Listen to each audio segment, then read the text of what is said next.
I'm back with Texas Lieutenant Governor Dan Patrick. You can follow him on X at Dan Patrick. His website, danpatrick.org. Dan, let's talk about something that's been in the news recently, the impeachment trial in the Senate, the Texas Senate that you presided over with Ken Paxton. Now, it must have been an odd feeling for you to be, because you weren't really a participant in the trial, but of course you were observing, you were kind of managing it to a degree.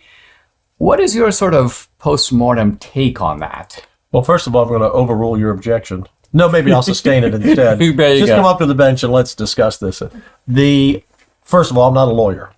And so the experience of being a judge under impeachment rules in the Constitution, I had the same power of a district judge. I could hold someone in contempt, I could fine them, I could send them to jail. Obviously, we didn't. But it was a daunting task. And when you're in the media, as I've been for most of my life, and in politics, you get to do a lot of interesting things. Nothing in my life ever matched being a judge in an historic case. Only the third statewide impeachment in the history of the state. The last one was in 1917. So the good news was my son, Ryan, was a prosecutor and a criminal court judge. So he gave me some good tips. He said, Dad, the best judges don't talk too much. They let both parties lay out their case. And when they talk over each other, you just say, gentlemen, stop. The court reporters can't report when you're both talking, and that will settle them down. And that's pretty much what I did. I have a great legal team on my staff that helped. And then I brought in a judge, Alana Myers of Dallas, and she was terrific, just terrific. And she assisted me along the way. So it was an interesting experience, not something I ever want to do, but I'm proud of what the Texas Senate did.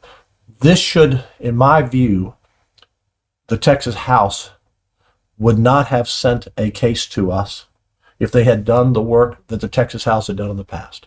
So in 1917, when Governor Ferguson was impeached, they had basically a full trial.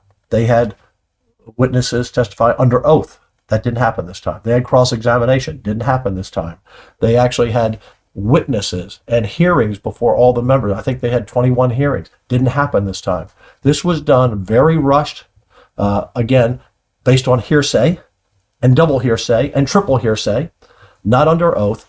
And the members, it was the last week of session at the last minute, and the members until 2 days before didn't even know what they were voting on, that impeachment was coming. And they ended up sending a case to the Senate that there was no record. There's a great video on YouTube if people are interested. John Smithy, Paxton floor speech. And if you go to, that's Smithee. If you watch that on YouTube, you will see every mistake that the House made. He's a very distinguished lawyer in the House, as well as other lawyers in the House. And this is wrong. This is indefensible. And so they sent us a case that had no record, and every witness fell apart, but one on the witness stand and cross-examination. And that's why he was acquitted.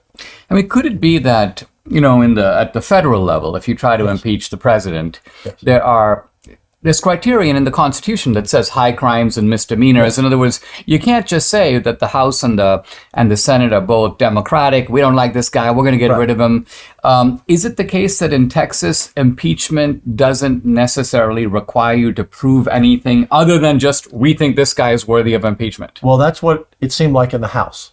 And I want to change the Constitution. I mentioned this in my remarks after the verdict was reached that Ken Paxton was acquitted.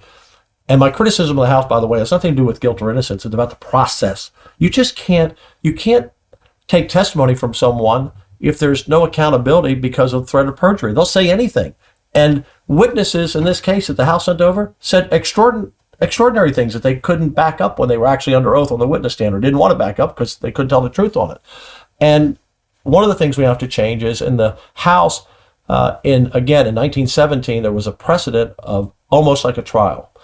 I think you have to put people under oath. If you're going to impeach someone, you need to put people under oath, and the House didn't do it this time. So that needs to change in the Constitution. Also, when Bill Clinton and Donald Trump were impeached, they didn't get thrown out of the White House until it was over.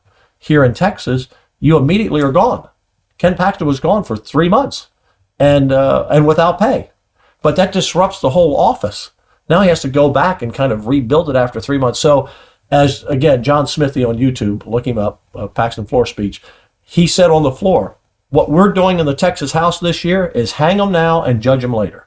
And that's how impeachments work in Texas. We need to change that. Whether it's Republican, Democrat, or Independent, this should not happen to anyone. This process that happened in the House. So what you're saying is that quite apart from the vindication of Paxton, you think that there needs to be some institutional reform so that this doesn't occur in this way. Yeah, this is why it hadn't happened in 100 years.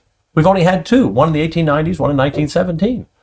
Because the House was serious about it. They weren't serious about it. Maybe they were serious about impeaching him, but they weren't serious about the process.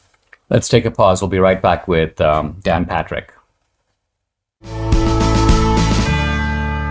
Debbie and I started taking Relief Factor a couple of years ago, and what a difference we've seen in our joints. Nothing short of amazing. Aches and pains are totally gone thanks to this 100% drug-free solution called Relief Factor. You got to try it. How does it work? Relief Factor supports your body's fight against inflammation. That's the source of aches and pains.